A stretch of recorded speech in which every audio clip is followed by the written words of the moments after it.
اعوذ باللہ من الشیطان الرجیم بسم اللہ الرحمن الرحیم ربی یسر ولا تؤثر واتمم بالخیر رب زدنی علما وارزقنی فہما من لدنک رحمہ۔ یہ بہت چھوٹی سی دعا ہے لیکن بہت گہری دعا ہے۔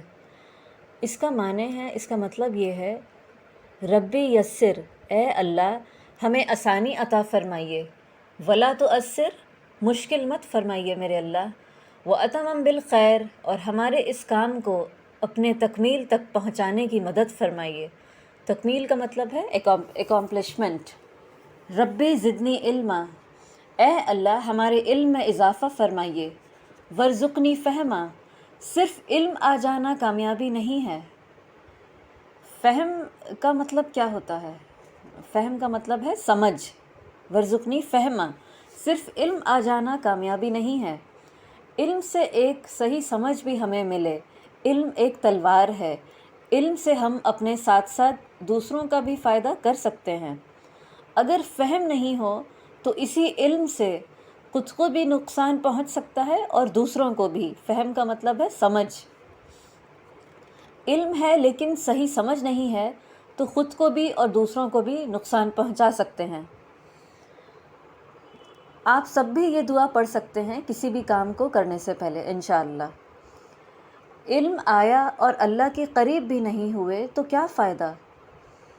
من لدن کا رحمہ، اس کا مطلب ہے اے اللہ آپ کی رحمت میں رہنے والے بندوں میں ہم سب کو شامل کر لیجئے، آمین ثم آمین۔ کیا ہم نے کبھی سوچا ہے کہ اس دنیا میں آنے کا مقصد، اصل مقصد کیا ہے؟ ہم خود نہیں آئے ہیں، اللہ نے ہمیں بھیجا ہے۔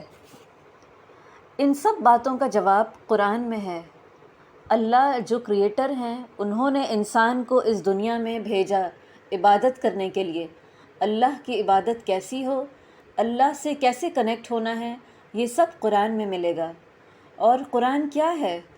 قرآن لقد انزلناہ کتاب فیہ، مطلب یقیناً ایک کتاب اتاری گئی ہے جس میں تمہارا ہی ذکر ہے۔ یہاں تمہارا سے مراد مطلب پوری انسانیت کا ذکر ہے۔ اس کتاب میں بشارت ہے، بشارت مطلب خوشخبری، گڈ نیوز۔ قرآن میں ہدایت ہے، رحمت ہے، بشارت ہے ان لوگوں کے لیے جو اپنے آپ کو اللہ کے آگے جھکا دیتے ہیں۔ دنیا میں ہم نے اب تک کتنی ساری کتابیں پڑھ لی ہیں، بڑے بڑے رائٹرز کی کتابیں ہم نے پڑھ لی ہیں، لیکن وہ کتاب جس کو خالق اکبر نے بنایا، اس کتاب کو ہم نے نہیں پڑھا، تو ہم کیسے مسلمان ہیں؟ مسلمان کو تو ایسا ہونا چاہیے کہ وہ اپنے آپ کو اس یونیورس کے کریٹر کے آگے جھکا دے، کائنات کے خالق کے آگے جھکا دے۔ اور یہ پوری جو قرآن ہے اللہ نے بیان کیا ہے منہ زبانی۔ اگر ہم لوگ اس چیز کو تصور کریں، امیجن کریں تو یہ کتنی بڑی بات ہے۔ ہمارا مذہب اسلام سب کو لے کے چلنا سکھاتا ہے، مگر آج ہم اپنی زندگی تک ہی محدود رہ گئے ہیں۔ اللہ کو ہم قیامت کے دن کیا جواب دیں گے؟ ہم نے آدھی زندگی جی لی لیکن قرآن نہیں پڑھا سمجھ کے۔ قرآن تو ہم لوگ سب پڑھ رہے ہیں لیکن کبھی ہم نے یہ نہیں سوچا کہ ایک ایک آیت کے اندر، ایک ایک سورہ کے اندر اللہ کیا کہہ رہے ہیں۔ قرآن کو سمجھ کے پڑھنے سے بہت فائدے ہیں۔ یہ ہمیں ڈپریشن، انگزائٹی سے نکالتی ہے، کیونکہ قرآن خود کہہ رہا ہے کہ میں ہدایت ہوں، میں رحمت ہوں، بشارت ہوں۔ دنیا میں رحمت اور ہدایت کی کتاب، آخرت میں بشارت کی کتاب ہے یہ۔ بشارت مطلب گڈ نیوز۔ گڈ نیوز کس چیز کی؟ گڈ نیوز جنت کی۔ اور بشارت اور گڈ نیوز کن لوگوں کے لیے قرآن کہہ رہا ہے؟ وہ لوگ جنہوں نے مضبوطی سے قرآن کو تھام لیا، ان کو قیامت کے دن جنت نصیب ہوگی انشاءاللہ۔ اور جو لوگ قرآن کو دنیا میں تھامیں گے، قرآن ان کو دنیا کی زندگی میں رحمت دے گی، ہمیشہ ہدایت کے راستے پہ رکھے گی اور آخرت میں جنت نصیب کرے گی انشاءاللہ، آمین ثم آمین۔ اب تک بہت ناانصافی ہوئی، اب ضرورت ہے کہ قرآن کا حق ادا کرنے والے بنیں، قرآن سے وابستہ ہونے والے بنیں، نہیں تو دنیا اور آخرت دونوں میں محرومی ہوگی۔ دوسری بات، رسول صلی اللہ علیہ وسلم کی سیرت بھی ہمیں پڑھنی چاہیے. نبی صلی اللہ علیہ وسلم کی سیرت کوئی بایوگرافی نہیں کی ویڈیوز میں قرآن اور نبی صلی اللہ علیہ وسلم کی سیرت میں آپ لوگوں کے ساتھ ڈسکس کروں گے انشاءاللہ. اور کوشش یہ رہے گی کہ قرآن ریویلڈ پیٹرن میں پڑھیں گے. مطلب جیسے جیسے جو بھی سورہ آیت نبی صلی اللہ علیہ وسلم پہ نازل ہوتی گئی اسی پیٹرن میں ہم انشاءاللہ پڑھیں گے. نبی صلی اللہ علیہ وسلم کی ایج تقریباً 40 ایئرس تھی جب قرآن ان پہ ریویل ہونی شروع ہوئی. 40 ایئرس کی ایج سے نبوت شروع ہوئی، یعنی رسول صلی اللہ علیہ وسلم کو اللہ نے نبی بنایا، یعنی پروفٹ. نبی صلی اللہ علیہ وسلم کی نبوت کا آغاز 40 سال کی عمر سے شروع ہو جاتا ہے. نبی صلی اللہ علیہ وسلم 63 ایئرس کی عمر میں ایج میں دنیا سے چلے گئے تھے. یہ بات ہم میں سے بہت سے لوگ جانتے ہیں.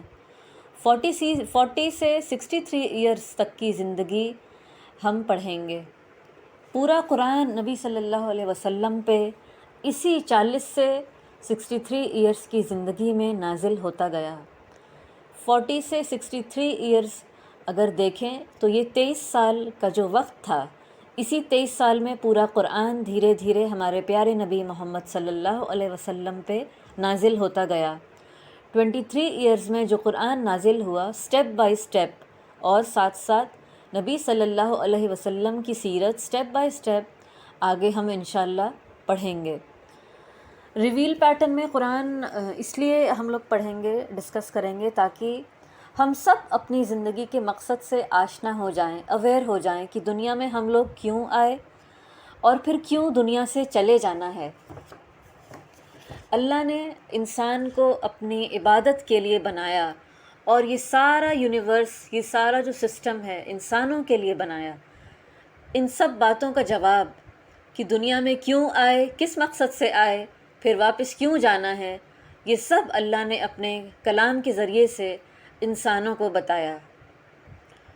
قرآن جو ریویل پیٹرن میں پڑھنے کا مقصد یہ بھی ہے کہ ہم اپنی سوچ کو قرآن کے حساب سے ڈھالیں، قرآن کے ذریعے سے اپنا تھاٹ پروسیس صحیح کریں گے انشاءاللہ. جو ہمارا سوچنے کا زاویہ ہے اس کو صحیح کیے بغیر ہم عمل کریں گے تو ایسے عمل کا فائدہ نہیں ہے. قرآن میں سب سے پہلے ہماری سوچ، ہمارا سوچنے کا زاویہ یعنی تھاٹ پروسیس کو صحیح ڈائریکشن میں کرنے کے لیے بتایا گیا ہے. نیکسٹ ویڈیو میں نبی صلی اللہ علیہ وسلم کی سیرت کے بارے میں ڈسکس کروں گی، اور انشاءاللہ قرآن کی جو سب سے پہلی سورہ علق نازل ہوئی اس کو سمجھیں گے انشاءاللہ. آخرت کی فکر ہماری زندگی سے نکل گئی اور آج دنیا ہماری پریورٹی بن کے رہ گئی ہے.